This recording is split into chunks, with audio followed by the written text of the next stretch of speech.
Hello, welcome to a new episode of Upstate Archives. My name is Christina, and each week I sit down with an expert to dive into the Capital Region's beautiful history. This week, we are going to be exploring what gave Saratoga Springs its name, namely the mineral springs that can be found all around the area. And I am joined today by Jamie Perillo, the Executive Director of the Saratoga Springs History Museum. How are you doing today, Jamie? Christina, pretty good. How are you? I'm good. Thank you so much. I hope you guys stayed safe with the snow and everything yesterday. Well, we did. Stayed home and cleared out the property. But we're all good today. Perfect. So just to start us off today, tell me a little bit about yourself, your position, the Saratoga Springs History Museum, and what people can find there. Just a little bit of an introduction. Well, of course. So I am the executive director here at the History Museum. I'm a museum professional. I've been working in the field for, maybe 35 years now. And I've been with the museum here for 26 years. And what I do primarily is in a small museum is I do business administration, I do membership development, fundraising. But my love really is to do museum education, curate exhibitions, and also write and research historical text. Wow, that's a And lot. Yeah. yeah, so what we do here is our story for the Saratoga Springs History Museum is we tell the story of the history of the city of Saratoga Springs. So we start from the early days of the mineral springs back thousands of years ago when the Native Americans knew about them solely, all the way up through until the 21st century. Wow. Okay, so there's a lot there. And I guess just to bring that to segue us to today's topic, tell me a little bit about, I guess, just the beginning of the springs in Saratoga Springs. Maybe more generally, for those who aren't really sure what mineral springs are, can you give us a little bit of a gist on what it means, what a mineral spring really is and what that means? Oh, absolutely. So the mineral springs, you find them quite a few different locations in our area of Upstate, but really they're concentrated heavily right around the city of Saratoga Springs. And part of that is because of a geological fault line that runs through the city of Saratoga. So, and there's a photograph that we have that you can, and basically that's where High Rock Park is today. You can see there's an upthrown rock wall. And I believe I had sent you an image with a building behind it. And that wall is called the Saratoga Fault. So that is what allows the mineral springs to percolate through the surface. So these mineral waters are pockets of water, which, as they pass through various veins of limestone and other rock, when they come to the surface, they are able to pick up various minerals. So each mineral spring, whether it's coming up in High Rock Park area, Congress Park, they're all going to have a different mineral content. But one thing that really makes our springs unique as compared to mineral springs all over the world or, anywheres in our area is that ours are highly carbonated. So as the water passes through these pockets of carbon dioxide gas, that's what kind of makes them special. So we really have some of the highest concentrations of cold water springs in the world with carbon dioxide gas naturally dissolved in it. Wow, that's really cool. And what are sort of the first records of the springs and sort of there was obviously an indigenous population in Saratoga Springs in this area before there were settlers from Europe and other places. What are sort of the first records or first things that we know about the springs here in Saratoga Springs? All right. Well, as for record with the Native Americans, they were well known to the natives at least 8, maybe 10,000 years in the past. And it was different nations that were here, and generally they came to Saratoga Springs. You had Mohawks, Mohican, Abenaki, and they came to the Springs area because one, it was good hunting. You have in fishing, you have the streams like Fish Creek, which is the outlet of Saratoga Lake. You have Cateros Creek, which was one of the major inlets, and all of these provided good hunting and fishing grounds. With that, they discovered mineral springs, and they were thought to have magical healing powers. Basically, it's because of the flavors of the minerals that were in the waters. So those are the first people that knew about the mineral springs. We say that in the year 1771, that a very close European to the Native Americans was Sir William Johnson. Johnson actually was very close with the Mohawks. He was the agent to the Native Americans for the Mohawks through King George III, or the second, excuse me, and he led troops during the French and Indian War. During the Battle of Lake George in 1755, in the French and Indian War, he received a wound. And it never properly healed. So it's said that some accounts say 1767. To most accounts, and I go with this one, they say 1771, Mohawks carried Sir William on a litter from Johnson Hall, which today is present-day Johnstown, to Saratoga so he could drink the water from High Rock Spring. And High Rock, you can see, is on the screen with us right now. High Rock was believed to be magical. It's in High Rock Park where the rock wall is, and it looks like a little volcanic cone because it's mineral deposit. So as the water flowed, it deposited it, made it easy for natives to find, and also gotta sit still. Also easy for Europeans to see. So they say he drank the water, rested a couple days, and miraculously walked back to his home. Now, the wound that he had, it was a musket ball wound. It was in his backside of his thigh, and whether or not it really helped that, I don't know. This is my own personal interpretation: is that it's very possible he suffered from a disease that many men in the wealthy men in the 18th century did, was gout. I wouldn't be surprised if there happened to be a mineral there that might have helped relieve some of that pain. Again, that's just my own personal interpretation of that. But in any case, he was of the who's who of 19th or 18th century America. So next thing you know, people start talking about the mineral springs, and when people talk, people come. And that's how the city started to develop, or the village then developed. So because then, I mean, we know about Saratoga, especially now in the 250th, we're talking about the battles of Saratoga. Remember, that has nothing to do with Saratoga Springs. Saratoga at that time was the village, which is today Schuylerville. So our area was called the Springs near Saratoga, which eventually becomes Saratoga Springs. Oh, okay, I gotcha. So it wasn't immediately called Saratoga Springs. That's really interesting. Correct. And after when people started coming, I mean, how quickly was the population of the area affected by the quote unquote discovery by Sir William Johnson of the springs? Well, it wasn't overnight. I mean, through right around the era of the American Revolution, you had some settlers that came, even before the Rev War, tried to establish homesteads. There was a tavern out near where Yaddo is today off exit 14 by Johannes Bartheit. And I think that was 1773 that he established that. But none of these were permanent. We really didn't have a permanent settler here until Alexander Bryan settles in 1787.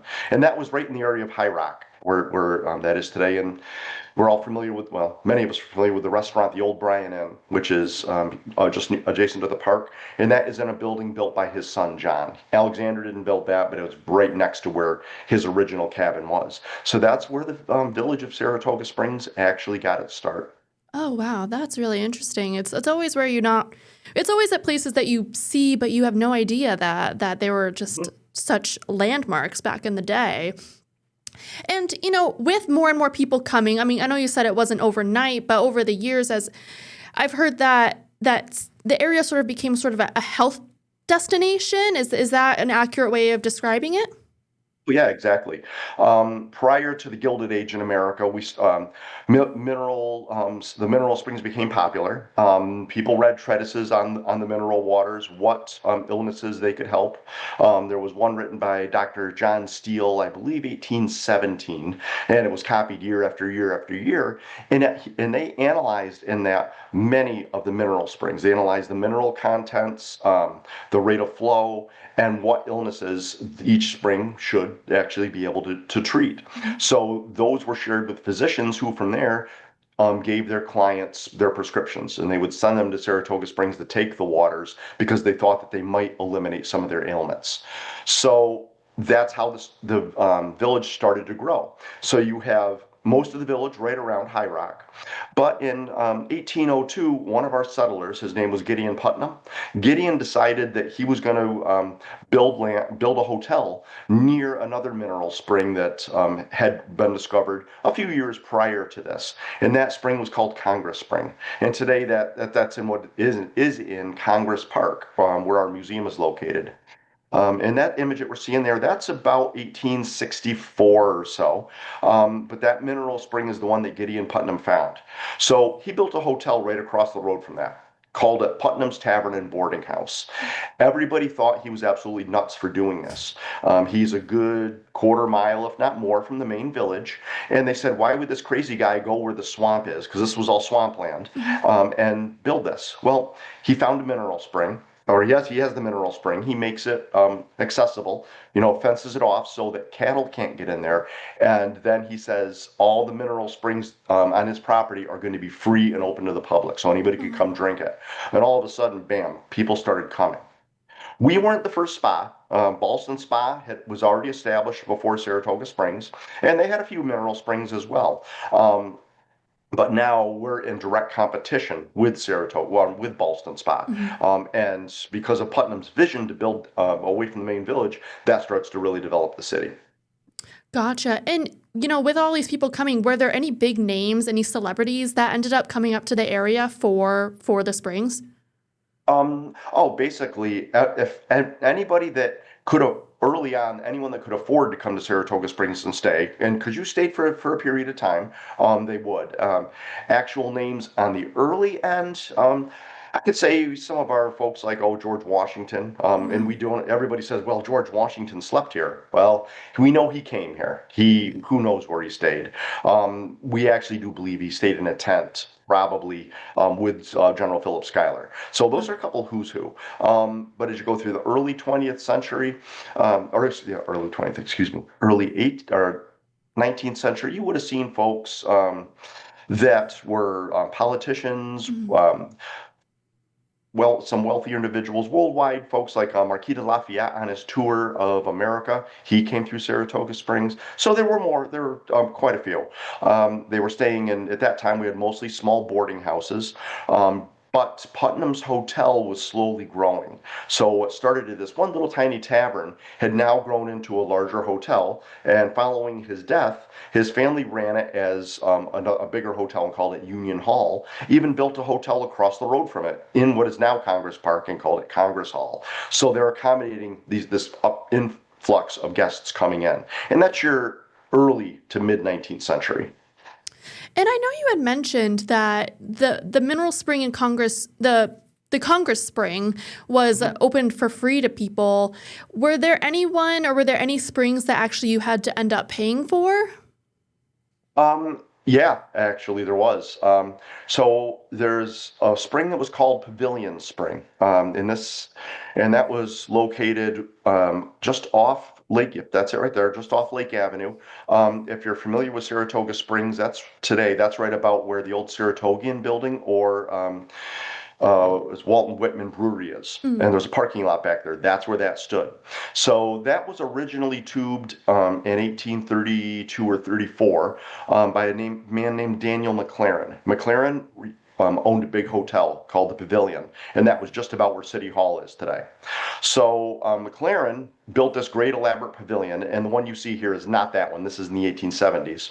But he built this great pavilion, and he was running short on funds. So he decided to charge people for the mineral springs. Well, the locals really didn't care for this, and somehow miraculously the spring pavilion burnt down. And we called that the Pavilion Spring Riot of 1837. Oh, wow. So the spring burned down, and after that, guess what? The water was free again. Now, the one way you did have to pay is if you're going to buy a bottle of mineral water. Okay. We had a man named John Clark. He opened a mineral water bottling plant right here in Congress Park, and they were shipping Congress spring water all around the world. And he made money hand over fist doing this. And that's really what helped put us on the international map. I mean, I was on vacation in the Virgin Islands a few years ago. went to a shipwreck museum, and there's a couple Congress spring water bottles sitting in there that they had pulled off the Wow. floor of the Caribbean, which I thought was very amazing. They had them mislabeled, so I had to go correct them. And sometimes museum professionals aren't always kind to each other when we correct each other. But it was fun. What the heck, you know? That's so cool. I bet that's not something that you had expected to see when you had gone in there. That's No, crazy. not at all. One thing I probably should say too, so like in the time of the mid 19th century, there were only about 20 of the springs that were natural mineral springs that people found, tubed, and then bottled or just kept open for use.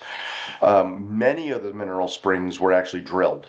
So if you are to drill on the east side of the fault line, just about in any location, you probably can hit spring water if you go deep enough. And chances are you still might hit carbon dioxide pockets also. And some of our mineral springs that we have are still heavily carbonated. Oh, wow. That's really cool.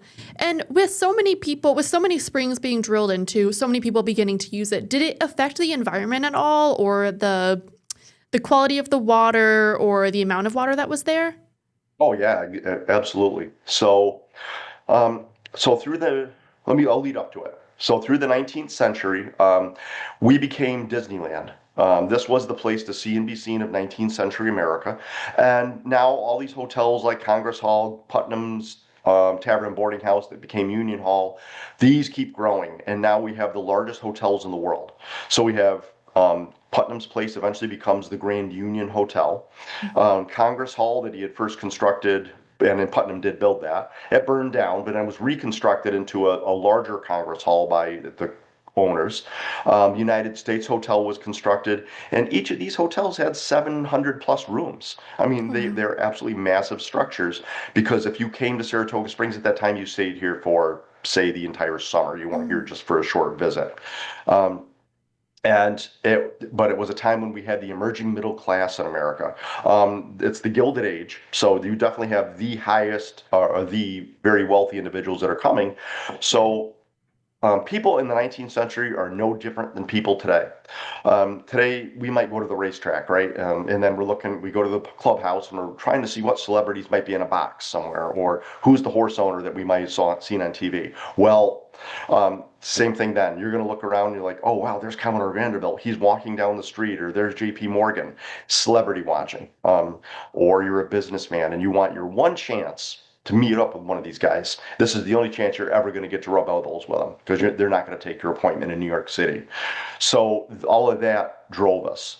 And with that, we had upwards of 200 mineral springs at this point. Oh, wow. And you could drink mineral water any place in any of the hotels. Many of them had their own mineral springs, and then also bathhouses were popping up. But when I said, remember what I said that we have carbon dioxide, Mhm. that it was a curse and also a killer for the mineral springs. Oh.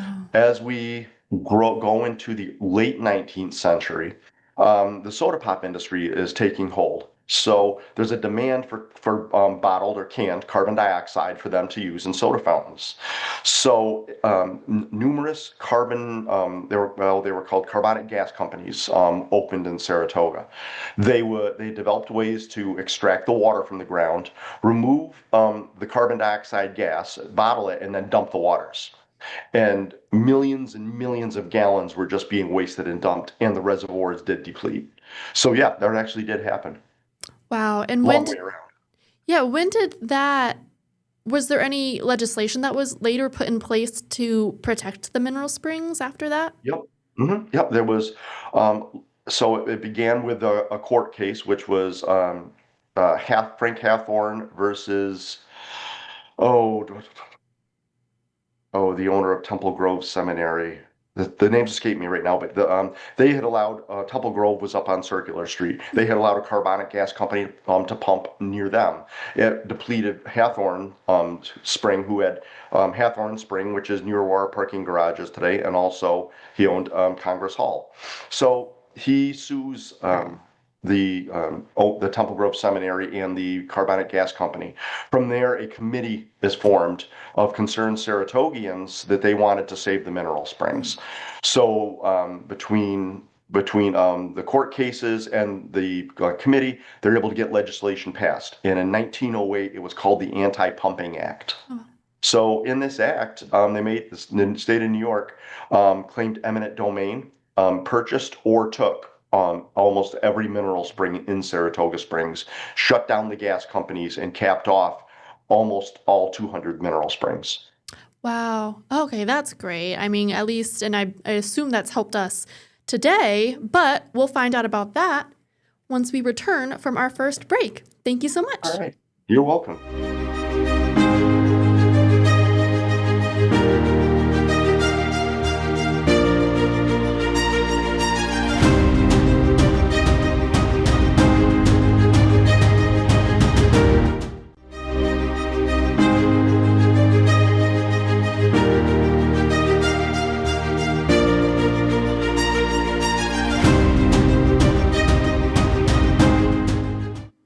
Welcome back to this episode of Upstate Archives. Today I'm speaking with Jamie Perillo from the Saratoga Springs History Museum.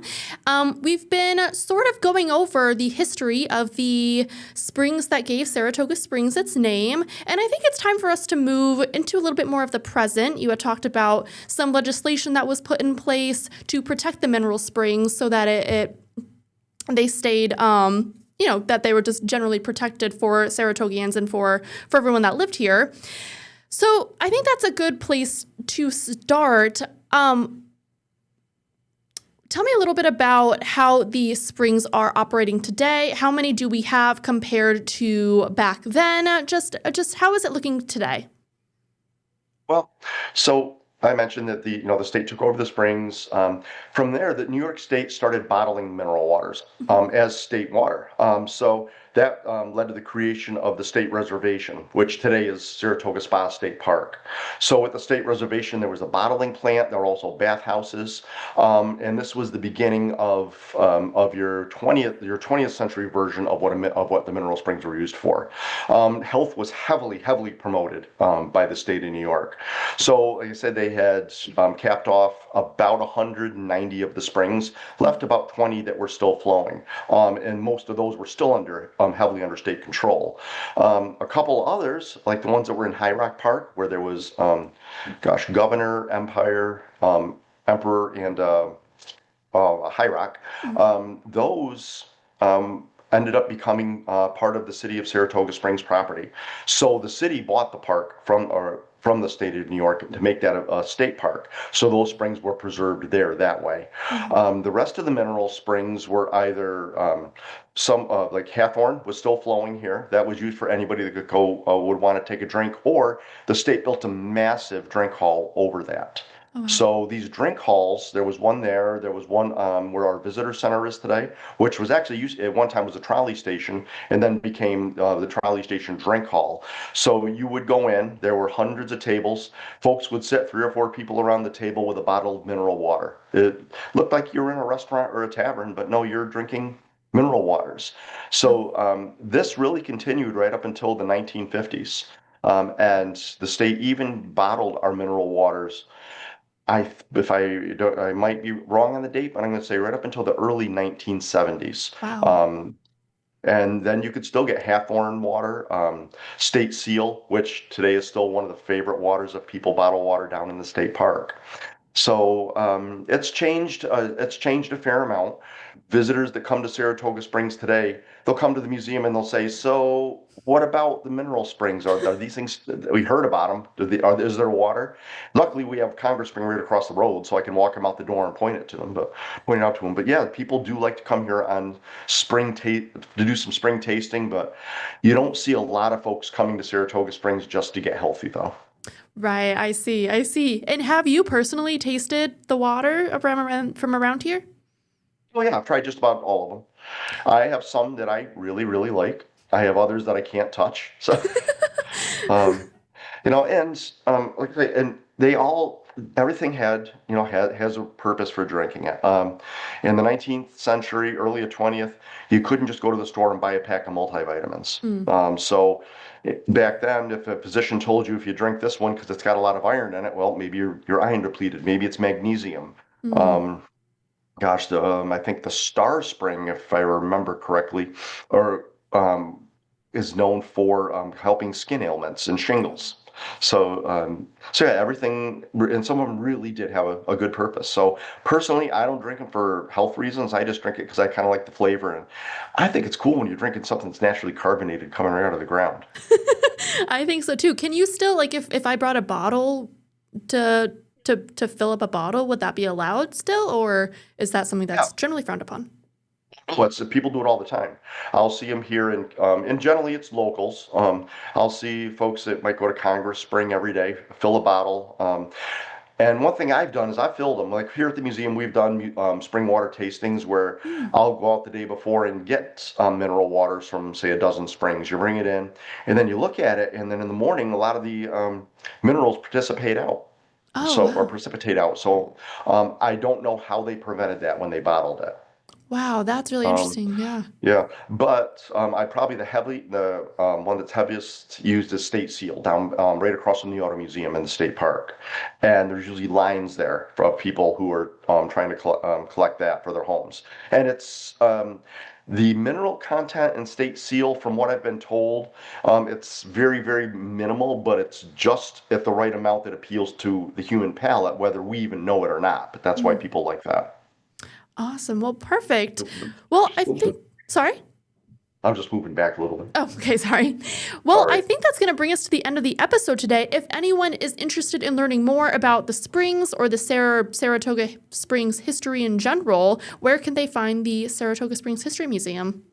If they want to come to the museum, we are located in the Canfield Casino right in Congress Park, which is in downtown Saratoga Springs.